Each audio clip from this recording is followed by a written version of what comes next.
Because we do have Mitch as we begin our From the Armchair segment presented by Raymore and Flanagan. Raymore and Flanagan is a proud partner of the Buffalo Bills.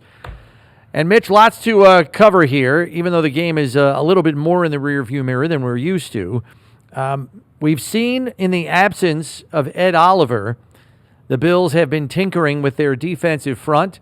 A couple of weeks ago, we saw Javon Solomon slide inside to a three-technique position to kind of generate some pass rush from that spot there. Last week, they make another change. Deone Walker to the one technique, DaQuan to the three, and I think they were noticeable. DaQuan was getting pressure, not getting home, but getting pressure, closing down the pocket. And we saw Deone Walker in the run front a few times, got the key QB pressure on the Terrell Bernard INT. What did you think of that tandem up front last week? Yeah, I thought it was pretty great, right? You have Deone Walker come into his third ever NFL game, making remarkable improvement. The guy was stout in the run game when he needed to be. And then, like you attested to, he was able to use some finesse. When you work power in the pass, you anchor the offensive lineman is going to anchor down.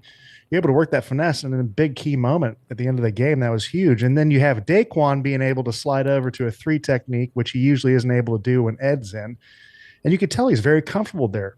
He's getting to the quarterback, not quite getting through with the sacks, but I think sacks are kind of an overblown thing. If you can affect the quarterback, even in his line of vision, make him uncomfortable, that's huge, right? It's all about working together, and I thought these guys did a great job. DaQuan's like a fine wine, man. He's able to get going, and then year 12 is great. And then you see a guy like Deone Walker really making impact plays as a rookie early in the season. That's just bodes well for as you progress as a rookie. I mean, you're learning on the fly every single week, and you see him growing day in and day out. Well, it's easy to see, particularly we've seen the replay that we just watched like 1,000 times, Bills fans on Twitter and stuff. You see him come scot-free off the guard.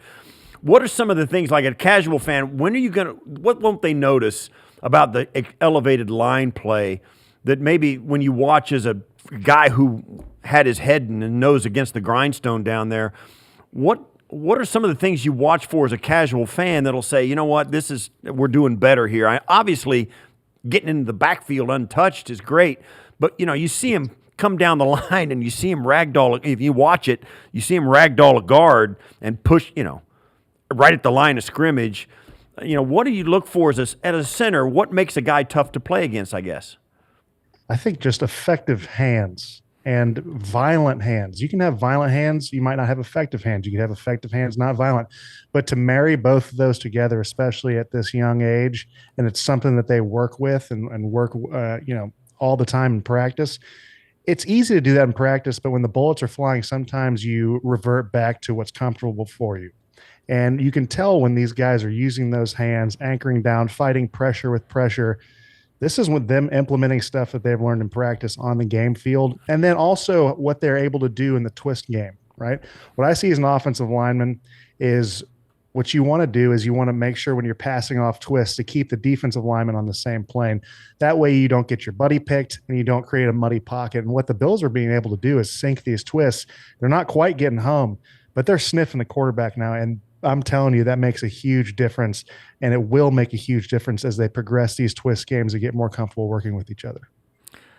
Let's flip it over to the other side of the ball because Bill's opening drive of the second half, good, consistent protection for Josh, and they cap the drive with the Cook touchdown run right up the gut there.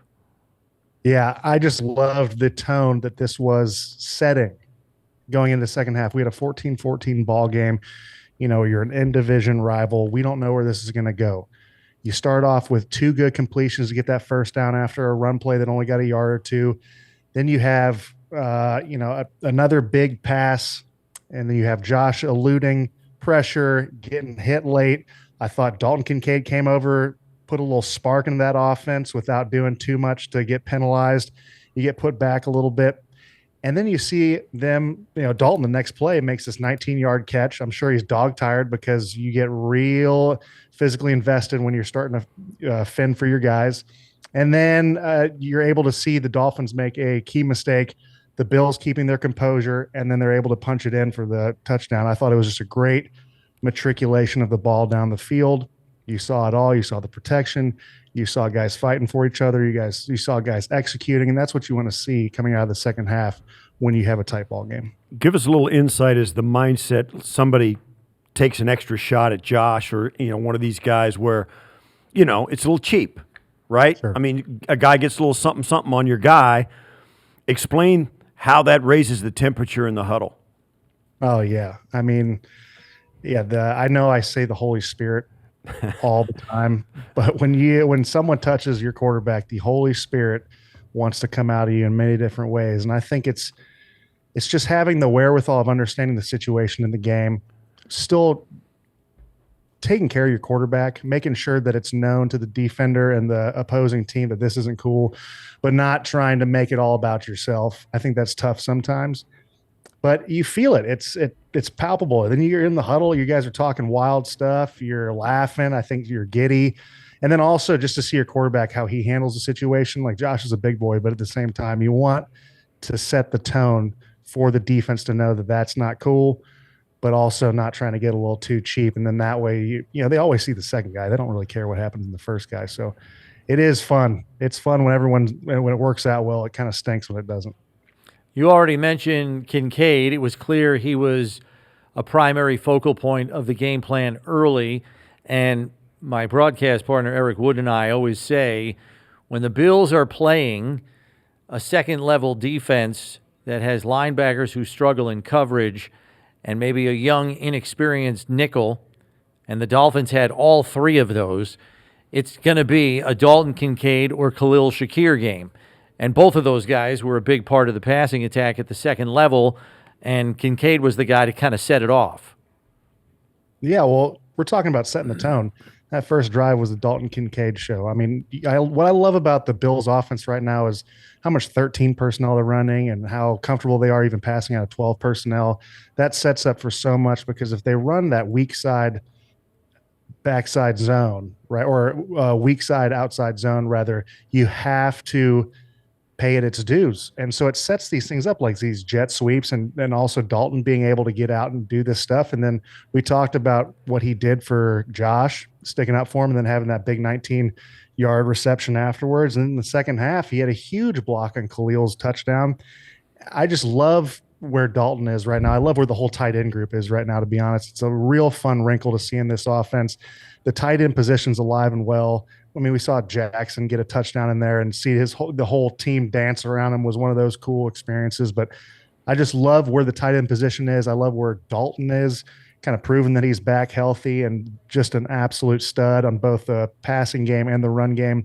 I'm really looking forward to seeing where this takes this team and also himself. Dalton spent most of his offseason here, and while it is great to see him running around again with two good wheels after playing on two bad knees the second half of last season and really just not the same guy in the passing game, I would argue that I think the area of his game that has improved the most is his blocking, right? Would you agree with that?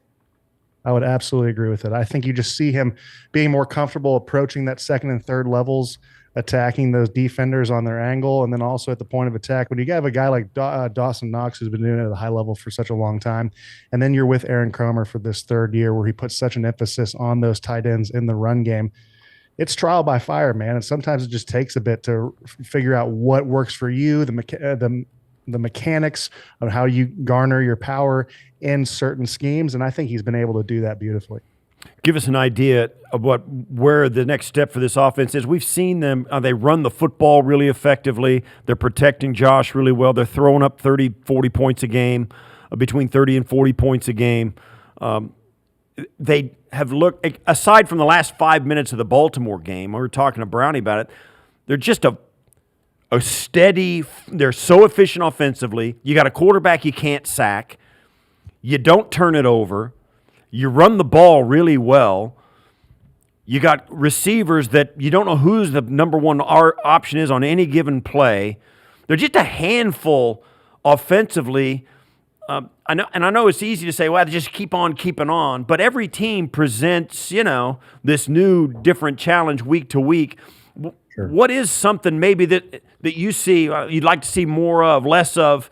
It's almost like it's like you feel like it's a house of cards because we don't have any control over it, right? You're like, wow, I hope they don't. But what's next for this offense?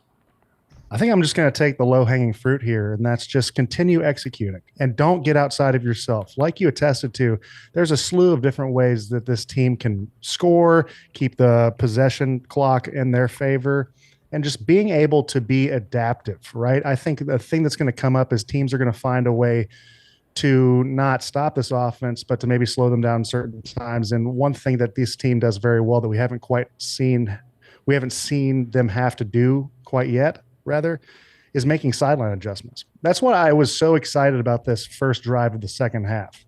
You get that halftime, you get those adjustments, and then you execute because you know exactly what you want to do. Stick to what you know. Don't try to do too much.